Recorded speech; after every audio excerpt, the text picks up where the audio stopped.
This is the recipe I wish that I had when I first started baking sourdough. It's a beautiful country sourdough formula. It uses 5% of spelt flour, 10% whole wheat flour to create this really earthy, nutty flavour. And you know what? It only uses 68% hydration. That means we get this beautiful dough that's super easy to manage. And you know what? It springs beautifully in the oven, creating bags of volume, that classic open ear, and an awesome crumb.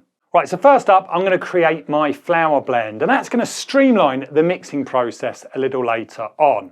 Now, this recipe is perfectly designed for an 800-gram banneton. You're going to end up with a beautiful loaf weighing in at around 680 grams after baking. So, the foundation of this blend is 353 grams of Caputo Manitoba flour. This high-protein powerhouse is what's going to give us that super strong but manageable dough structure that we're actually after in this formula. Then we're adding in 24 grams of spelt flour. That's going to give us that subtle, nutty complexity. And then 47 grams of our stone ground whole wheat flour. That's going to bring in those deep, earthy flours. Now, we want these flours completely integrated before we move forward. Okay, so into my bowl goes 273 grams of room temperature water, and that's followed up by 9 grams of salt. Now, a quick word about temperature. I've got my proving chamber running at 25 degrees Celsius. That's 77 degrees Fahrenheit. And I'm keeping everything held at that temperature throughout the process. Oh, and I should mention that all of my ingredients have been sitting in the chamber too, and that's great for maintaining a consistent temperature. Now, the timeline I'm sharing with you is all based on this setup. So, if your kitchen's running a little bit cooler or a little bit warmer, you're going to want to adjust the fermentation times accordingly. Just keep an eye on the dough rather than the clock. Now, in goes our flour blend, and that's followed by 94 grams of sourdough starter. That's right at its peak of fermentation. You know, super bubbly, trebled in size. It doesn't taste overly acidic. It's just nice and creamy, fruity, and pleasantly sour. Now, I've made this with equal parts strong white bread flour and water, so it's 100% hydration. Now, don't worry about jotting any of this recipe down. I'll put the full recipe up on the screen later so that you can give it a quick screenshot. Now, I'm going to bring all of this together using a spoon. Then I'm going to switch to my hand just to form it into a rough dough. Now, the key here is to make sure that there's no dry pockets of flour, and that's it. Once it's covered, this is going straight into the chamber for a little rest. Right, so 30 minutes have passed, and it's time to give this a quick bench mix. Now, that little break has given our flour plenty of time to hydrate, so this step should only take a minute or so. Now, our goal here is to make sure that our leaven is really well distributed throughout the dough. And I'll tell you what, you can see how pre-mixing that flour blend, like we did earlier, really pays off. We're not wasting any time trying to blend the flour now through the dough. So try not to use any bench flour at this point. I know it feels really counterintuitive, but that sticky contact that you get between the bench and the dough really helps with the mixing process. It actually makes it easier for us. Now, once you're confident that leaven is well distributed through the dough, we can get it back into the bowl, and then it's going to sit in the chamber for another rest. We're building our strength here gradually, which is exactly what we want. Right, so an hour has passed, and I'm going to pull this dough out into a rectangle. Now, I'm guided by the feel of the dough. I'm not pulling or tugging so hard that it tears. We want to listen to our dough. It's going to give us all of the feedback that we need. Now, if you'd rather stretch the dough in the bowl or give it a coil fold, that's going to work perfectly. I love the lamination process, but you know what? If I'm working with larger batches, I use the coil fold method. As long as we're stretching our dough, everything is going to work out just fine. We really don't need to sweat the small stuff. Now, after folding this dough up, we're going to get it covered again and then back into the chamber for another rest. Right, so do we need to add in any additional laminations or stretches at this point? Well, because this formula creates a really strong dough, I promise you, you can get away with just one lamination if you need to. But honestly, I'm guided by my time, by my schedule.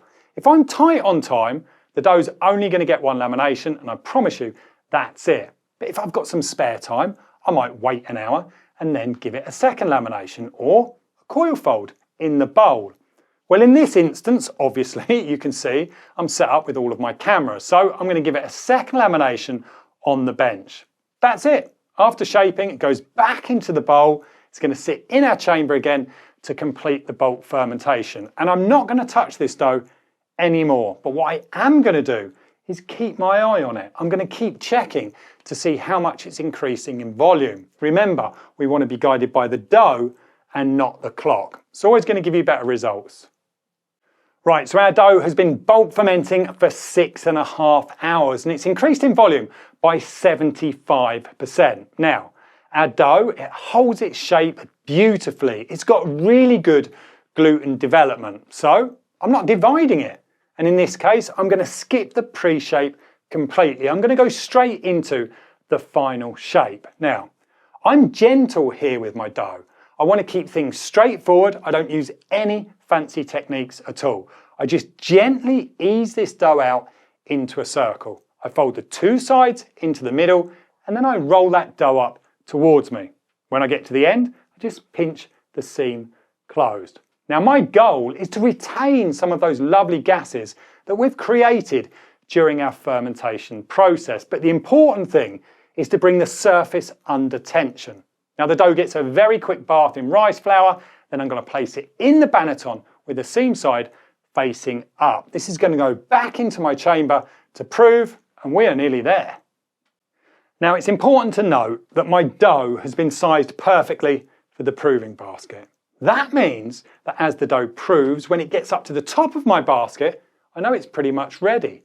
That's why using the right dough weight for your basket is so helpful, because you can use the increase in volume as it proves to help you gauge the proving stage while you're still honing your skills and practicing that poke test. So now my dough is going to get covered and it's going to go into the fridge to chill overnight. That cold retarding is going to do amazing things for flavour development and it's going to make it a lot easier to score tomorrow.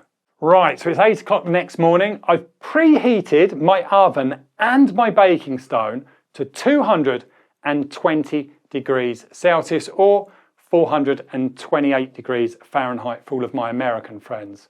Now my dough's a little damp on the top from the condensation that was created during that cold retard. So I just use a little bit of kitchen paper just to blot off any extra moisture. That's going to stop the flour caking on the bottom of the loaf as it bakes. Now you can see how stable the dough is as it doesn't slump too much on the peel. It stays nice and proud while I'm scoring. And you know what? When we take a peek inside and we look at our dough, we can see that we've got this fantastic network of bubbles, which should mean we're going to get a pretty damn good oven spring. Now, this is going to bake for 20 minutes at the preheated temperature. It's going to bake for the first 20 minutes covered. Now, I haven't preheated my cloche or sprayed it with any water. After 25 minutes, I'm going to whip off the cloche, then I'm going to leave that loaf to bake until I get the colour that I'm shooting for. That's going to take around 25 to 30 minutes. Then it's going to go straight onto my cooling rack and I've got to have patience while I leave it alone to cool. Now the mix of whole wheat and spelt, well, it brings this warm, nutty aroma as the loaf bakes. You get this gentle sweetness come through and a real subtle earthy note from the spelt. It's got this deep rounded flavour. It's just far more complex than a white loaf for sourdough. That crust is crisp and golden and it kind of snaps as you bite into it. Those toasty notes from the crust travel right through to the crumb. They deliver this subtle but noticeable earthy flavour. Now here's the formula I use for the starter, the leaven and the dough. If you grab my beginner's calculator from the description, you can just take this information and drop it into the calculator. Then you'll be able to adjust the recipe to suit your own taste. You'll be able to scale it for different size baskets or bake extra loaves. And you know what? There'll be no guesswork. Well, that's it for this bake. Give this a go. Let me know what you think. Stay tuned and I'll see you in the next one.